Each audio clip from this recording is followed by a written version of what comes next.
Hello everyone and welcome back on the channel and back to some WARNO deck deep dives. And yeah, I took a bit of a break in January, but we are back into business. More tournament information's coming out this week as well. And we're gonna go in here into the 25th tank division of the Soviet unit and all its lovely T-64s and all the other lovely stuff it has, because I quite enjoyed this division lately. And let's have a look here into the stuff. Also, as I really enjoyed T-64s here, I also am a 4.2 voter for all of you wondering. So Nemesis 4.2, in my eyes, is the best choice. Coolest stuff, and a real Nemesis, unlike 4.3, which has no real Nemesis in it, because those two formations would never meet on the battlefield. So, yeah, 4.2 is a real Nemesis, and a good one at that, unlike 4.1. And let's have a look here into this deck. And let's start in the logistics tab as always, where we start with our first CVs here, BMP1s, as you get 3 per card there. They are pretty cheap, and you can't afford your CVs in the infantry tab because you need all your slots for real infantry. And then we have 2 more in the tank tab, so it's 7, decent number, solid number there on CVs. But the tank ones are obviously a bit expensive, so having some here is nice. Then we have 3 cards of supply, that is pretty good. We need that for the artillery, we need that for resupplying tanks that take damage, so it's pretty key to have all of this. And they're all decent supply vehicles as well.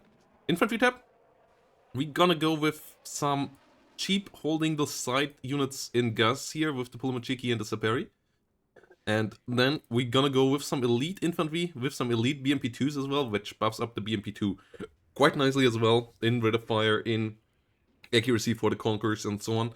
And 2 veterancy here, then 1 Modstraki in the BMP1 with Conquerors, or holding the flanks decently as well.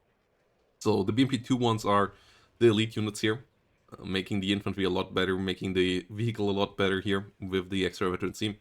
And you want to play heavy on tanks, heavy on artillery in this deck anyway, so infantry, yes, only 29, but that's not the focus of the deck anyways.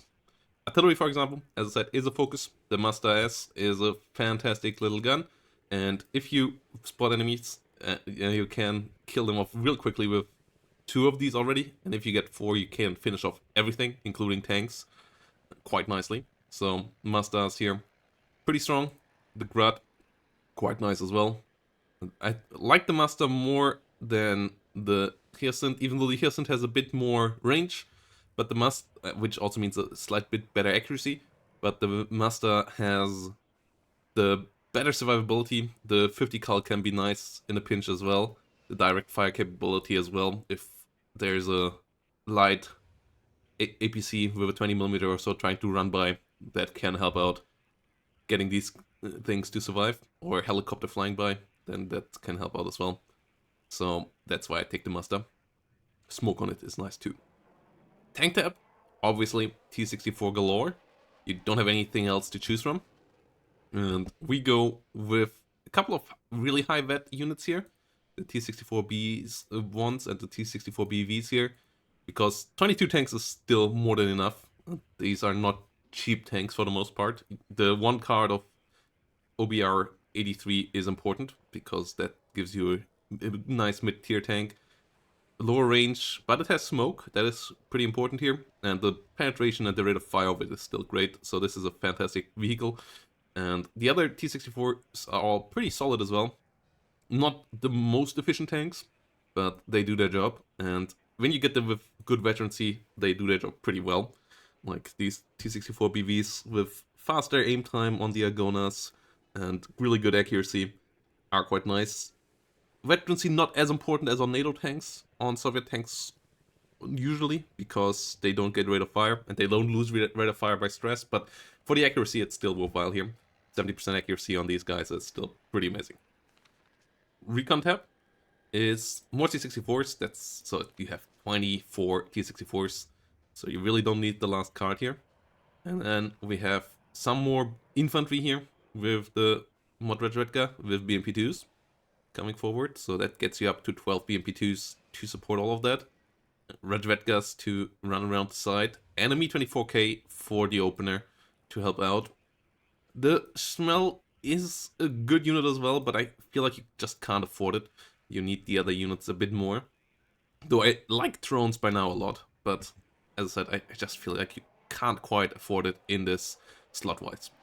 AA, you get Coops and Iglas, and you could get Strellas and Priuses as well, but I like my Coops on 1 vet to be efficient, and the Iglas on 1 vet is my standard as well, because then they up vet quite easily, plus they have a decent base accuracy, so that's a classic here for me. But yeah, the Coops on 1 vet instead of only 1 card, and then getting 4 instead of 3, because I feel like the 5% extra accuracy, especially with range stacking and so on, is pretty important on these, making them reliable, and that is really nice for the Coops. So that's why I take them here. Strela and Priusa, I'm not the biggest fan of either of these on their own, so that's why I go here, as we still have enough fighters and so on around as well to help out with AA2, and an Mi-24V AA helicopter to deal with enemy helicopters nicely as well. So that's the reason for no anti-helicopter AA outside of the Iglas. Mi-24V AT, really nice with the cause. The Mi-24V AA, nice solid rocket helicopter that can help out against enemy helicopters, and in a pinch against planes as well, though you don't want to have it duel with planes.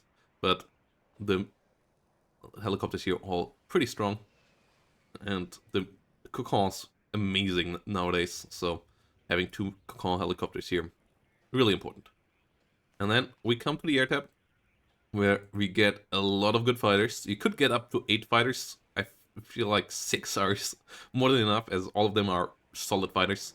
The Su-27s are really great at the moment, and the MiG-29 is not bad either. The long-range capabilities of the R-27R, that stresses the enemy already, and then good R-73s is really nice. Obviously, the MiG-27, the Su-27 has a bit more than the MiG-29 in missile numbers, but that's not too important there for the MiG-29. It's still enough to kill 1 plane usually, so both really good. And then attack plane-wise, something to deal with tanks, something to deal with infantry. The extra rockets here for only 5 points. You get less availability, but I feel like I usually don't bring 3 Su-25 rockets anyways. And the extra rockets here are pretty helpful to deal the damage and actually kill stuff in 1 run, when the normal rocket one sometimes just leaves them alive. So that's why I take these guys. So yeah, the pros of this deck: it absolutely shreds with tanks. It has a lot of heavy boys running forward. It has a really strong air superiority capabilities here with the Su-27s, and it has a great artillery tab as well. The weaknesses: lack of infantry numbers and lack of forward deploy, though the recon is still okay. And then I would also say it's not having any cheap stuff. Like, that is an issue as well. In the early game, you have to get your... It's not super expensive, but it's not cheap either. And so the early game can be a bit problematic with covering the whole front line. And enemies that have a lot of cheap stuff can be annoying for you. But that's okay, I think, because you just get so much oomph in this, and you can fight against the cheaper decks with this deck as well, unlike like 119, which just gets overrun there in the 10-minute mark. This deck doesn't quite get there, but it still can go pound to pound with nearly every deck in the late game. So I really enjoy 25th, and let me know down below what you think about it. And yeah, see you in the next one, guys, where we will play this deck.